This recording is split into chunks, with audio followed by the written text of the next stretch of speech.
Thank you. What up? There he is. What's happening? Can you hear me? Yeah, but you're sideways. I'm sideways like Mr. COVID-19 was yesterday. Yeah, there you go. All right. I What gotta is up? hold it. Ain't nothing, man. Tired. Hey, you look good for being tired. Tired, dude. What is up? Hey, I always start with a couple speed round questions. I'm gonna let you do an introduction, and then we'll get into the meat of the questions. You haven't seen the questions, correct? Nah. All right. You want to email it? You want to email it to me first? We fly them by the seat of our pants. Okay. Hey, growing up, would you have chose Reebok or Nike? Reebok. What? Reebok they had the classics. They had classics Reeboks. If you were trapped on an island and could only eat one food for the rest of your life, what would it be? Red Snapper. Really? Nice. Favorite way to cook it? It don't make a difference. You can fry it, steam it, broil it, cook it. It don't make a difference. Nice. And so I asked Andre what his ideal first date would be. I want to know where your first kiss was. My first kiss? Yep. Do you remember? No, I actually don't remember. I mean, back, because we was just taking kisses when we was kids. We just run up on you and just kiss you. That's it. That's awesome. Hey, give yourself an introduction. Let's get into these questions. I mean, I ain't really nobody. I'm just here, I just want to hang out with Tank. That's all. That's it. What's up? I'm happy to be here. Well, I'm happy to have you, but please, I know you're a humble man, but give yourself an introduction. Just Tai Nero. That's it. Just happy to be here, man. That's it. Awesome. So I've got a bunch of questions for you. We're gonna jump all over the place, but let's get started with ADDPDA. Explain to us what it is, what it means, and what your role is in it. I mean, it means a lot to me because I was doing ADDPDA back in like '05, '06. I actually certified in ADDPDA as a decoy before anything. That was like my first certification as a decoy. I happened to be I was in New York, and Dave Kuhneman called me. He was like, "Hey, you want to compete in this event this weekend?" And I got in the car and drove 15 hours straight and went down there and competed. And after that, I was just hooked. So it means a lot to me. All the people was always real hospitable and friendly. Like when I got there, they act like they know me for my whole life. I remember I got a ticket. And remember, ADDPDA used to certify dogs. They had a police side and a civilian side. So a lot of the officers was there. They took my ticket, took care of it, and everything. Like what? Yeah, so it was real good. I liked it. Mo Earl, real hospitable. Jerry Lyder, Keith Earl, Dave Kuhneman, young Jerry Jr. They all just great people. So it meant a lot to me. I liked it. I always liked it. And the ADDPDA actually stands for American Protection and Patrol Dog Association. So that's where you get that patrol dog and protection side of it, right? It used to be American Protection Police Dog Association. It used to be Police Dog because remember it had two sides to it. Wow. Yeah. That's awesome. So what's the difference between when you certified as a decoy versus the certifications now? I mean, it's really not too different because they ran the shit out of me too. They ran the shit out of me, man. We had to do push-ups and everything in that suit. Actually it was a little harder, man. Dave Kuhneman in there, Dave Kuhneman and Jerry, they tough guys, yo. They don't care. Raining, snow, that suit could be wet and heavy. They don't care. You want to do it. So it was tough too. Now, I mean, you and James are pretty tough too, but I think you guys are very fair in what you ask of the decoys because safety is a huge concern. It's #1 priority. Well, people think that we just throwing dogs around. They never been to the camp and seen that it's really a technique. They think we just throwing dogs against the wall. But you've been to the camp, so you already know we are. Don't do that. Don't do that. Don't do that. So. Yep. And so, coming in, I put a lot of time into before getting to your camp, and I felt like I had to completely forget a lot of things so that I could teach myself in order to pass the certification. Do you guys see that a lot when you do the camps with guys that have some experience and having to come in and have safety the number? I mean, anytime we work dogs, we always think safety, but there was a big emphasis on safety at this camp and in any trial that we do too. So, do you guys see that a lot? Yeah, because it's so different when you're run driving the dog, you're running and pulling the dog along with you, so he's always straight. When you're skeeving and the dog grabs you, you're using the dog's momentum and his weight to really maneuver the dog, so he's kind of always straight. Now if you turn a certain way and you skeeve, you turn a certain way, you can twist the dog.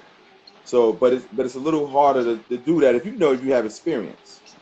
With the APPDAs, we're actually restricting that dog's movement and pushing him back. So if he doesn't want to go left, we're going left. If he doesn't want to go right, we're going right. And dogs that start wiggling, so you got to keep that dog's spine straight. So it's a little hard, and people don't have that. So their first reaction is they turn, always turning, not understanding the logistics of that dog's body and what can happen. So yeah, it's a little hard. It's hard to get out of that muscle memory. Then you got some guys that's natural, man, like Justin. Justin Brooks is just a natural, like so you got some people that come out and they just really good. Hey, You didn't do bad. You didn't do bad, Tank. You didn't do bad. You did good. You passed, right? I passed, and listen, considering that I had my arm filleted open in the first 2 hours of morning one when we were doing, so yeah, I was pretty happy with it. But I ranked that up there with, some of my top accomplishments because, like I said, it was the mental aspect of it was probably the most demanding because even though it was very physical, I was prepared for physical. I wasn't as prepared for mental. Having to rewire myself on what was needed in order to pass. So, hey, tell us about the first time you stepped on a trial field. First time I stepped on a trial field, actually it was with APPDA. Well, shit, was it?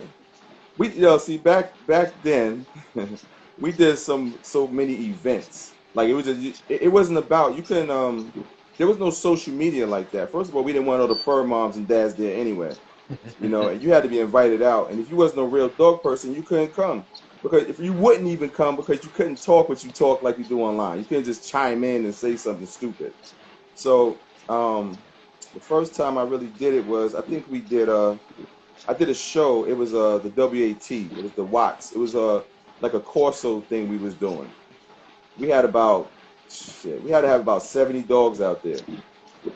So that's the first time really that we really did a big event. That was the first big event I did with a suit on. Now, were you trialing the dog or working the dogs? I was doing both. Yeah. The last time that you stepped on the field, did those emotions and the feeling that you get whenever you step onto a field, has that changed at all? No. I just, I get out there. See, before we would get on the field, our intent is to run your dog. And everybody understood that. I understood that. James, everybody come out there. And we would want you to work our dog hard. If you didn't work our dog hard, we would get upset. Like, because we want to see if he can take it or, what we did wrong or what's going on. We didn't want you to favor our dog. I failed a lot of times. Like, I had dogs that I trained specifically for a certain purpose, and I went out there and I had to adjust my training, to fit it. So, yeah, the thing is to find the holes in the dog. And when I say run your dog, not literally hurt him. You've seen us, if we back a dog up, we stop. And that's really it. So that was the thing. But the thing is to try to back that dog up or try to stop him or try to, throw him off a little bit. Yeah. When I first came into decoying, there's a huge misconception of what run your dog means, I feel. It's not the intent to hurt. It's the intent to find the hole, exploit it, and use that against the dog. That's what the decoy's job is to do Yeah. during a trial. So I think that's. I think people are I think they're afraid to use the term "run your dog" because it's been associated with such bad things. It's bad. It is bad. You sit there and your dog is gone. It's bad. You know what I'm saying? It's bad. But I think people are just soft now. It is what it is. Run your dog. If your dog runs, it runs. That's really what it is. And Yeah. decoys, once we cool, but when I'm on that trial field, I'm not your friend, and I ain't that dog's friend no more. So that's it. But I think it's everybody's just soft now with the wording. You got to watch what you say. You know, Yeah. it's bad. It wasn't like that before. I can only imagine if I had the opportunity to work either slick or chopper and I went half-assed, James would be really mad at me if I did. And I can see that after you said it. Like, I can understand what that means if you don't give your all to the dog, because you don't want to have that accomplishment if it wasn't the full intent of that accomplishment. Does that make sense? Yeah, because I've seen people literally fail but pass. You know what I'm saying? Like literally fail but pass. And I'm like, I'm gonna tell you something. One of the toughest judges I ever had was Katrina Williams. Yep. Her scenarios was crazy. But after the fact, you earned that title. You earned that title. I don't give a fuck. Yeah. So people, oh, it's too hard. This is that. Listen, I loved it because I was like, I'm gonna earn this title. I'm gonna figure it out. So, but nowadays people don't like that. They want it easy. Oh, he did this to the dog. It's always the decoy's fault, never the training. What makes a dog successful in the trial field? Is it more drive or attitude? Both. And also, what makes a dog more successful is the handler and being a team with your dog. If you're not a team with your dog, it ain't gonna work. If you don't have no good communication, it ain't gonna work. People rely solely too much on the dog. Mm-hmm. It's you. You gotta communicate with your dog. You gotta figure out, how am I gonna make my dog do that? How can I show him this what I need him to do? You know what I'm saying? And then they listen too much to out your dog. Give him a chance. Figure it out. Look at your dog's body language. See where he's at with it. Give him a second. But they're not a team. They rely all on the dog. Like the dog's supposed to just go out there and know what he's supposed to do. Like the dog read the rules. You know? Right. Hey, so one of the best pieces of advice I've ever heard as far as trialing and competing goes, I heard it from Bob Salamini. He says that when they start training a dog, they train for the championships. They don't train for this. They train for as far out as they can see. What's your thought process and your mentality on that when you're training? I'm the same way. I don't train for entry level. And that's the thing. A lot of people go, oh, I just want to do an entry level. Like, nah, it don't work that way. We need to go into the 3 already. And that's my saying. I agree with him. I got the same process. When I'm training for the 3. I'm not training. My thing is this. I train for my dog to want conflict, to want pressure, to want confrontation. I put obedience on him, and I do anything I want with him. That's what I do. When selecting a puppy, what are you looking for most in a pup? First, looking for confidence. I'm looking for a dog that rather work than eat. So if I put a bowl down and I start throwing that tug around, if you stay at the bowl, I might not mess with you. I need you to leave that food alone and come on. Oh, I don't want you playing with your siblings. I need you to just stay on this rag right here, and that's it. When they go play with their pups, I'm like, he's too easy distracted. I feel a puppy is, when you look at a puppy, that's the core of your dog. So if there's holes there, yeah, you can fix a lot of things, but remember, he always had that. That's very simple, but it's huge, right? Like thinking about that. If that dog's more interested in eating than what you got swinging around, then obviously that kind of tells you what you're already working with. So, man, that's a great point. You talked about being welcomed with open arms from the first time you met up with those folks. Man, the ADDPDA makes you feel literally like you're a part of the family. Yeah. No matter where you're at, where you go, until it's time to step on the field. But leading up to it, that's how it feels. What does that mean to you that you have that in the organization? I mean, that's all we ever really wanted, you know what I'm saying? And that's how it is. Even when you step on the field, you've been there, you know, like you got Misfits, you know, you got Matt Rogers and them, you got Eric from Jersey. Um, you got a lot of different clubs. You got Steve, you know, Cadova coming down with everybody. But you'll never see one shirt all together. It's always mixed up. You'll never see all the people from Jersey with Jersey, all the people, you know what I'm saying? So it's always mixed up. And you notice that nobody really videos when we're there because everybody's so busy, like, oh, good, yeah, yeah, cheering you on and stuff. You're like, yo, you got that on video? Like, nah, I ain't getting it on video because you want to watch it. And we're not looking for people to fail.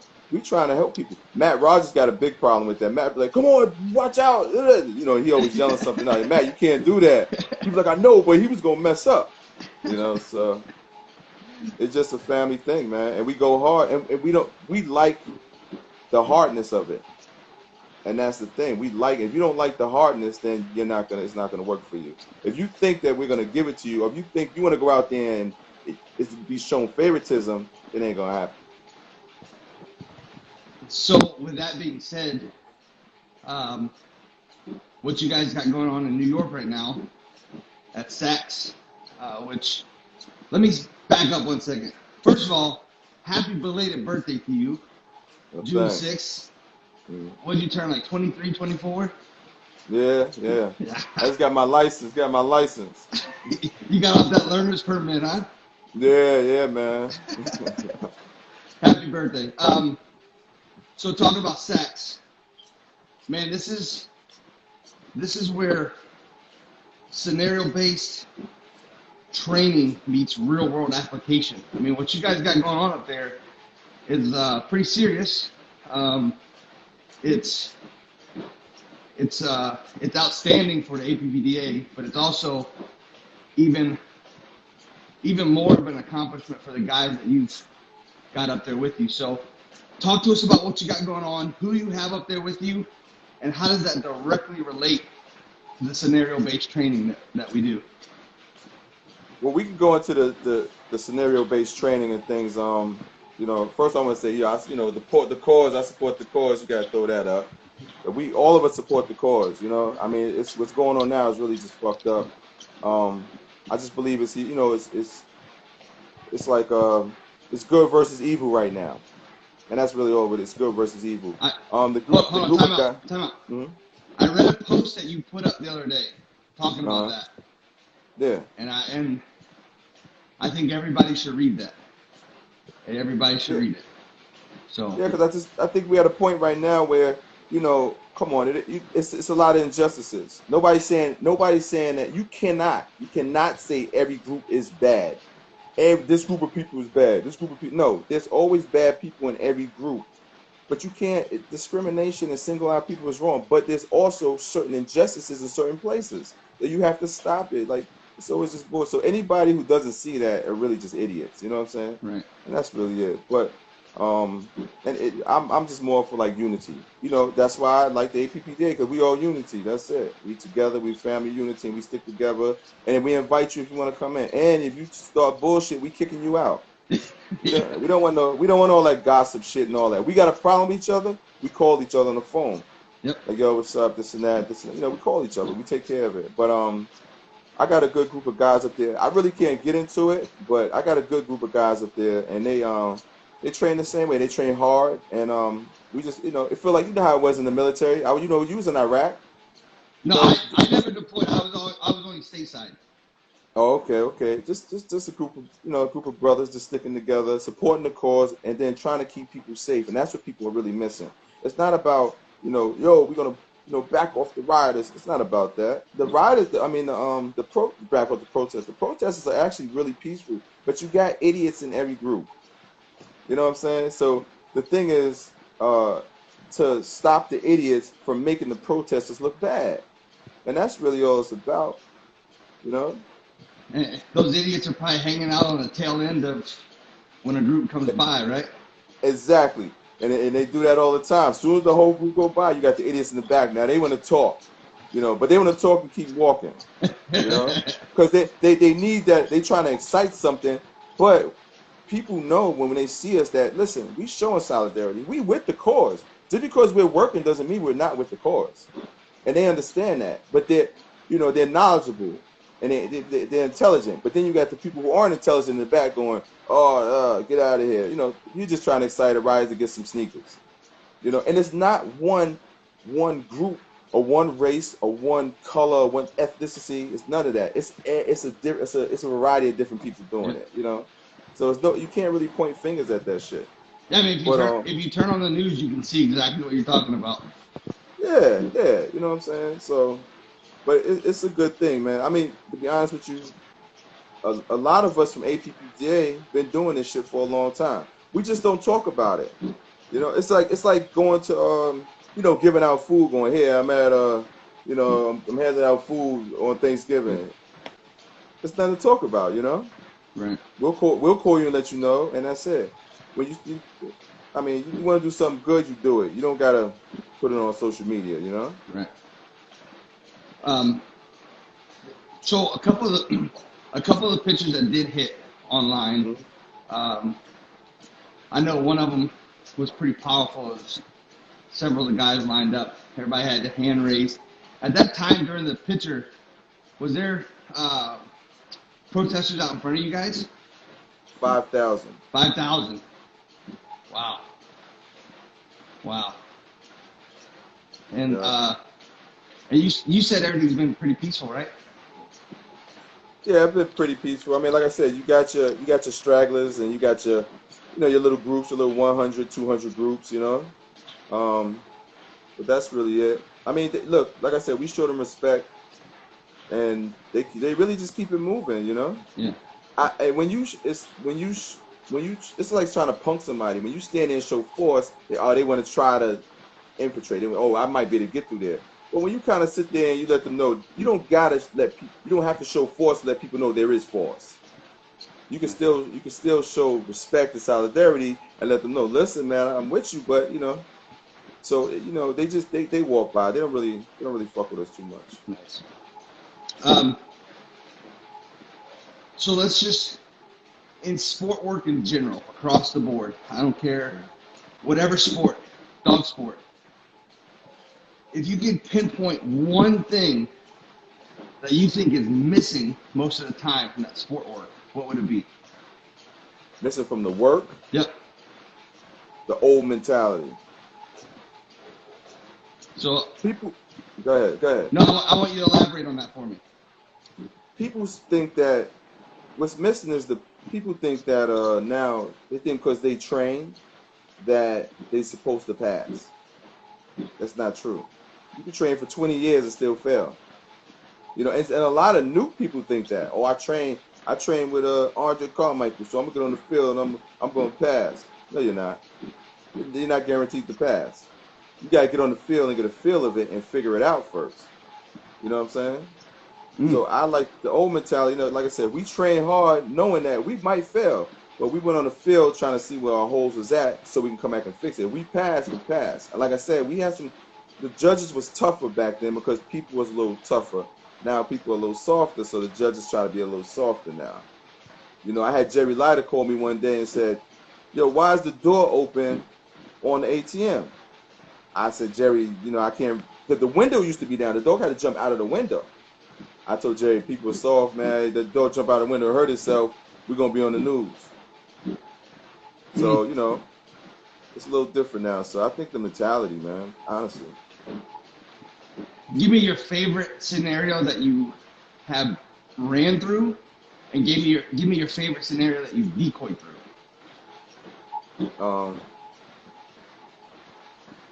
I mean, I like them all. I mean, I like them all because they're all just challenging, I like them all. I can't even give you a favorite because I like them all. Gotcha.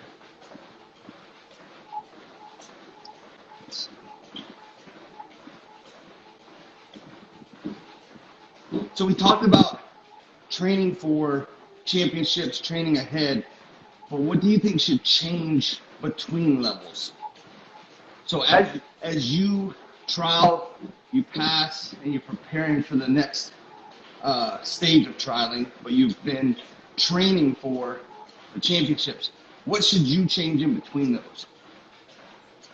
I mean, that's really up to the dog. You got to see where you're at.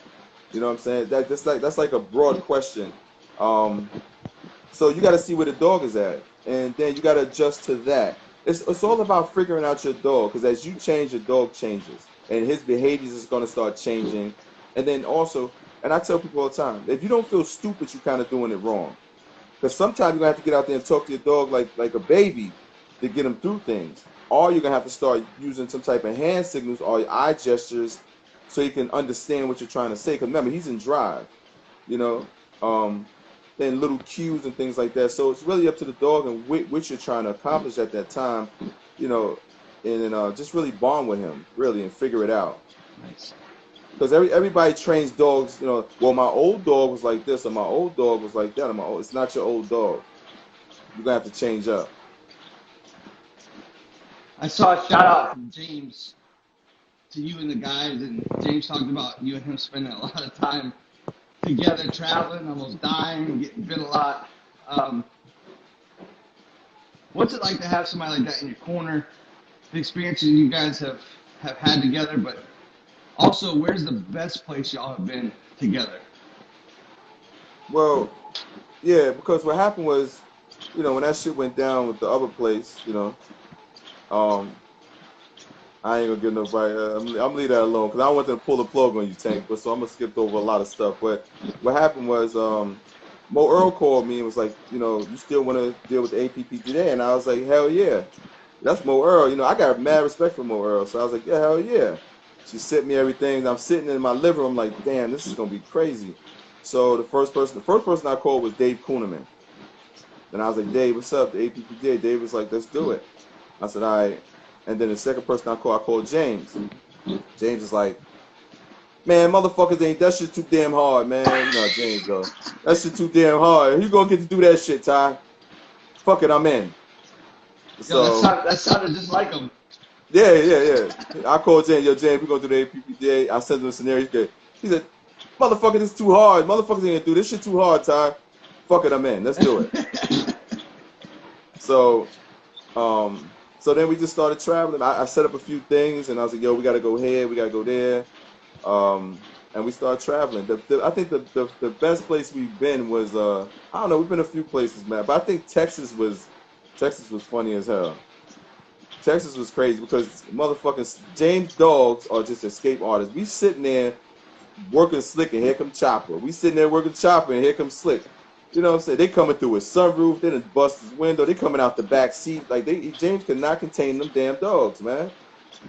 You know, and then he walking around with flexi leads on them dangerous ass dogs. I think Texas was like one of the a real memorable place we was at. England was too. Like Texas and England. England, yeah. The flexi leads. Oh my god. Andre was talking about that. Like I think it was Slick was wrecking somebody, and then later that night at the campfire, he was sitting in somebody's lap. Yeah, okay. I don't play that game with none of them dogs. I said, James, keep them dogs away from me, man. Yo, Slick bites the shit out of me, so I already know if I don't got this suit on, he gonna hurt me. And James be like, nah, he good. He's social. All right, well, just keep his social ass over there. I'm good. Oh my goodness. So I even know since I've certified and become a decoy, I've seen a lot of clubs popping up, which is really good for growth. If you had to pick one and not say everybody, who would you say that you're most proud of for growth and accomplishment? I can't pick one person because every year we give people awards for that, and every year someone up, you know, comes to a different position. So it's like, you know, it could be like never one person. It's always like a few people, you know. Well, I can't really say that. Like everybody's accomplished so much because you gotta remember this sport is hard. You know, it is hard, and for their club to succeed, and they're traveling and they're promoting it and they're training their dogs for it, and it shows. But it's so many clubs and so many people. Really can't even say like, oh yeah, they did this and they did that. I really can't. Do you remember who won it last year? Won what? Top club. Well, we never do a top club. We never do a club like who was promoted? Like it was promotion. So Andre Carmichael got promoted to Decoy director. Dale Anderson got promoted to a director.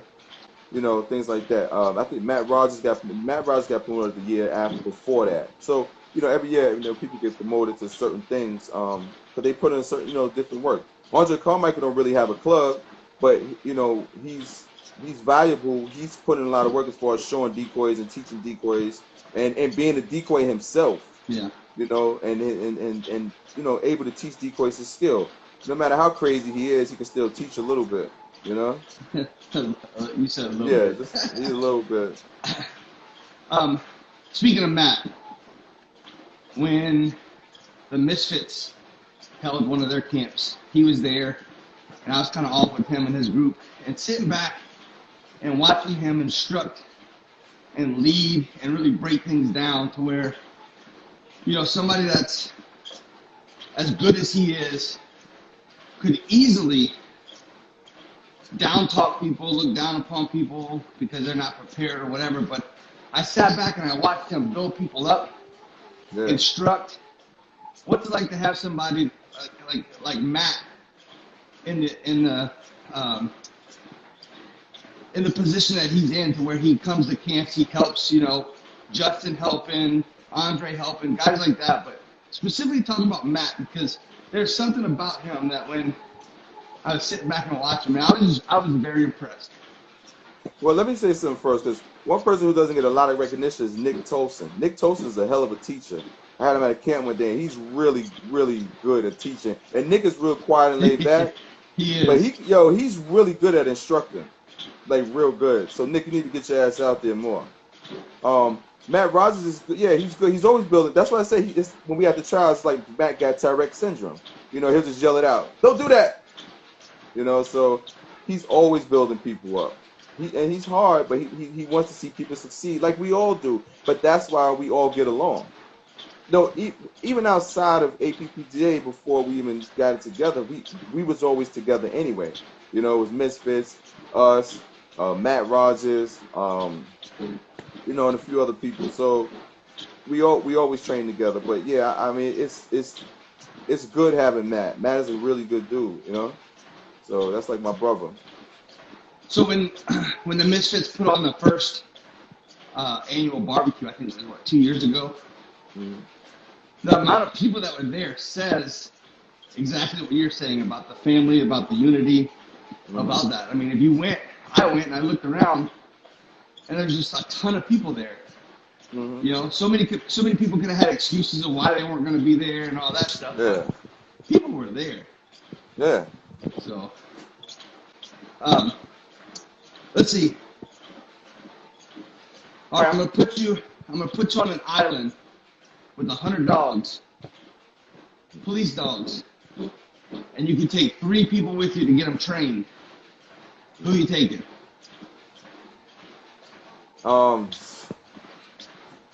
Yeah, I you know, it depends on how much are the tickets to the island? Because I'm gonna have to bring like a lot of people. I like bringing a lot of my people, you know. So, I mean, I'm gonna bring James, because I gotta argue with somebody at some point. You know, gotta argue with somebody at some point. I'll bring Charlie Rando, because Charlie don't never. First of all, Charlie up early as hell, like a damn rooster. Like, for no reason at all, Charlie's up at, you know, just running around. Like, so I don't get it. I'll bring Charlie. He said, you can go out there and take care of half them dogs. By the time we wake up, Charlie be finished with half. And then Dez, because I just like to hear Dez complain. Because he complain about every damn thing. But, I mean, he can complain, but he can also train, too. Yeah, but he complain more to me than anything. That's why I like sitting next to Dez. I don't like sitting next to Dez. He used to complain too much. Yeah, So always complaining. And we got a lot of. If you look at all the pictures with me sitting next to Dez, you can see the expressions on our face because he's always complaining or asking me something, and I'm trying to ignore him. funny. Since you've been doing, actually, let's take a step back. I've seen people throw around the term "dogman" way too loosely. What's your take or your definition of a dogman? Somebody like and it's funny. I never met him. I heard none but good things about him, like Ron Marshall, Chico, Garvin Hercules. You know, and and the guys we train with, like if you know everybody in APPA, those weak dog men. So look, if the dog don't got it, be honest about it. We're not kennel blind. Ooh. It is what it is. Ooh. You see what I'm saying? Yeah. That's what it is. It is what it is. Most people go, well, you should build them up and build them up. Yeah, but that build up is you're gonna send your dog one day and you're gonna have your ass is gonna be tight because he might curve and go or he might come back to you. So who wants that? You know? And it's funny because when it's a herder, it's we can fix that problem. When it's any type of bully breed, he's nervy. You know what I'm saying? So the dog man is gonna whether it's a herder or a bully breed, it's a wash. It doesn't make a difference. Yeah. A dog man is gonna let you know that's a wash. I'm not dealing with that. Get rid of him. Do you think? You talked about how soft as a whole we are, and the fur mommies and all that. Like, if people truly knew what the culling process that old school dogmen would go through, they'd lose their minds, right? Oh, they'll lose their fucking mind. They'll lose their mind. They'll lose their mind. Every fur mommy would be just, they would be triggered. There would be no more Xanax in the fucking pharmacy. No more Xanax. Xanax and wine would be sold out. You know, I ask that because again I see it slung around too much. Just because you handle a dog or you have a dog doesn't make you a dogman. Well, that's the same thing like it being a trainer. Like you know, a lot of these people, especially with the fucking rescues, you know, I work at a rescue, I know how to train dogs. I work at a rescue, I can read dog behavior. That doesn't mean shit. That don't mean shit. I can say my name is Dr. Tai. Lay on the table, let me pull your heart out. You know? So speaking of rescues, are there anybody out there that's more shady than most rescues?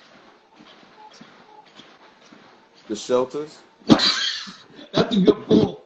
That's a good one. Same shit. You know, and don't get me wrong, not all of them are bad, but same shit. Most of them are bad. I will say that most of them are fucked up. You know. Yeah, there's definitely some good ones out there, but for the main part, the majority, when it's harder to adopt a child than it is to adopt a dog. Yeah. And the fees are high, like something's wrong. Well, the thing is, when you start put like COVID-19 was saying yesterday, Andre Carmichael, we're calling COVID-19 because COVID was talking yesterday. Look, you're selling a dog. They literally pushed all the fucking puppy stores out so they can sell dogs, and that's what you're doing is selling dogs. You're selling dogs at affordable prices. You're like you're selling irregular dogs. You're like a Marshalls. You know, that's all they are. Fucking Marshalls. Fucking Marshalls and Kohl's. Yeah, that's it. That's it.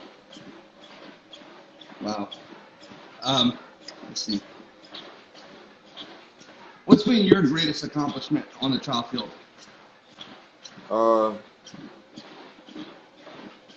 My greatest accomplishment was I really view my greatest accomplishments as helping other people title their dogs.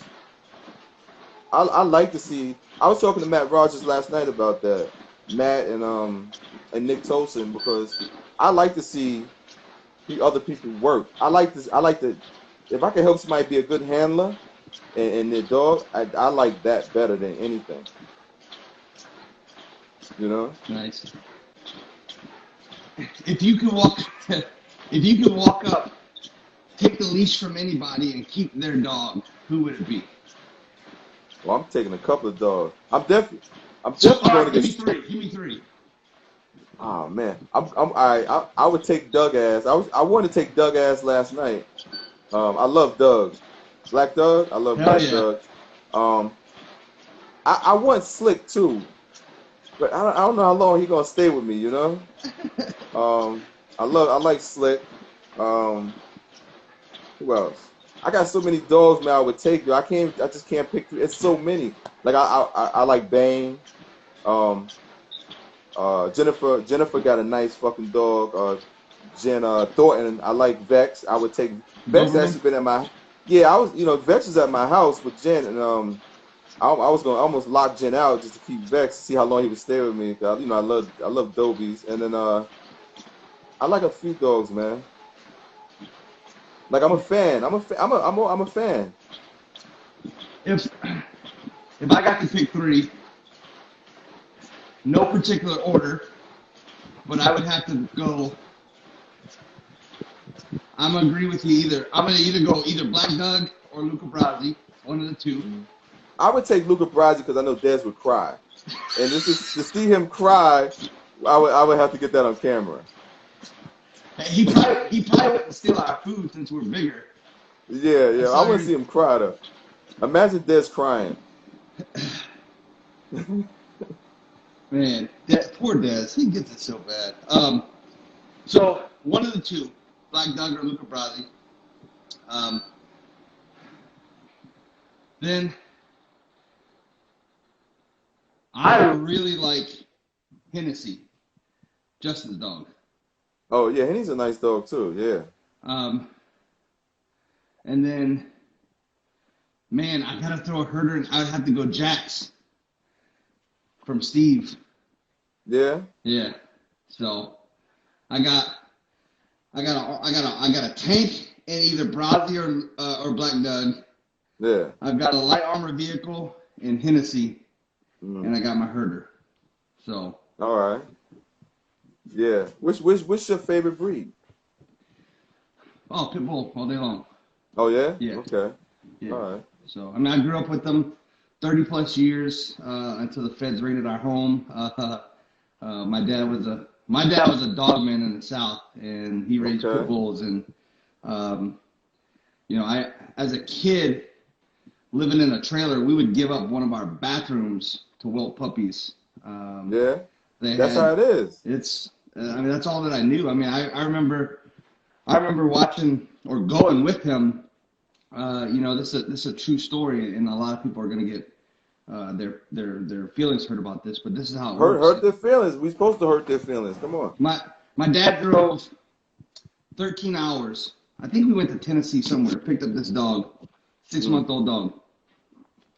And I remember as a kid, I don't know how much money it was. I just remember seeing a large stack of money, and to me, that's a gazillion dollars. But yeah, I watched that transpire. We literally pulled up, shoot the shit a little bit. I remember a raccoon was log chained to a tree out front, and that raccoon would run up into the fork of this big ass oak tree and bark at you like a dog because he lived on a property that just had hundreds of dogs. And the raccoon was fat as hell, and you could throw him marshmallows and he'd eat them. So I got to play with the raccoon. My dad did the transaction with the pup. Drove back 13 hours. Dogs put on a chain because on our property you had a tire axle, a chain. The axle went into the ground. The dog was allowed to run around.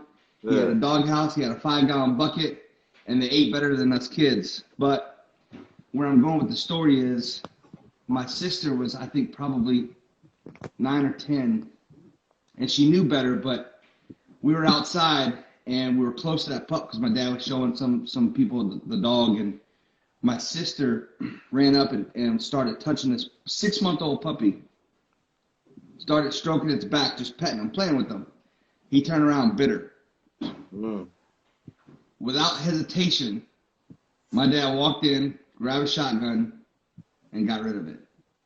And said, I don't care how much I spent. I don't care how much we drove. But a dog to do that for no reason Yeah. is not staying here, you know. Yeah. And that was a part of his culling process too. So that way, if that dog had something genetically wrong or it just wasn't stable enough to be put into the kennel, it wasn't Right. staying around. He wasn't going to feed it, you know. No. And that's to me, that's a dog man that can make that decision to not allow those genetics to just be constantly spread like you see in every shepherd, almost, Yeah. you know, pet shepherd. You know, Yeah. we see that too much. So, Yeah, but they yeah, separated. They separated it. That's the problem. They said that it's a pet shepherd. This is a working dog. This is that. They separated.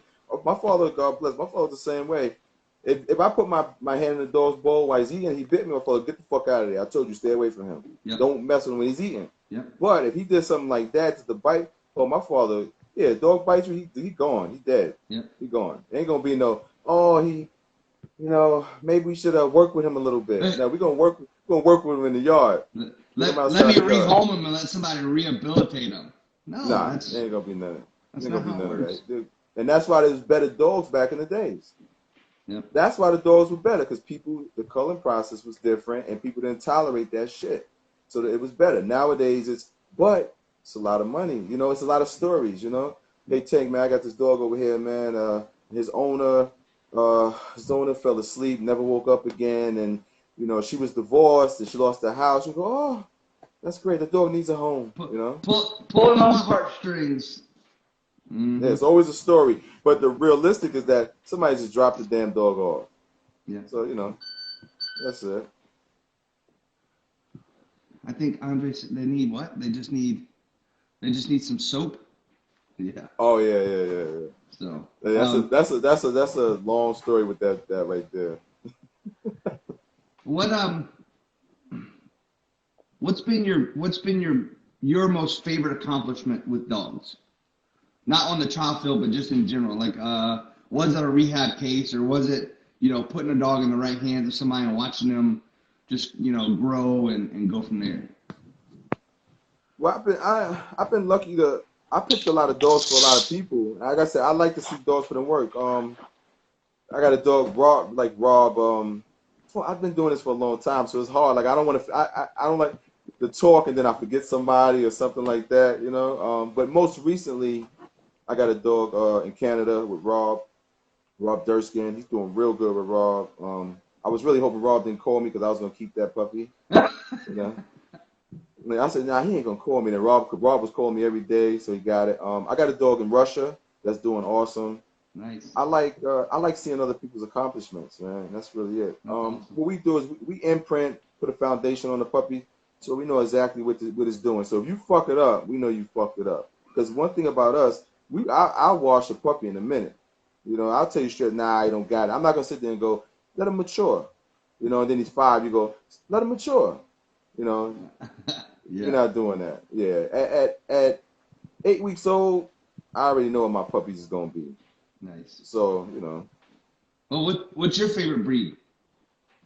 I don't have a favorite breed, man. I just love good dogs.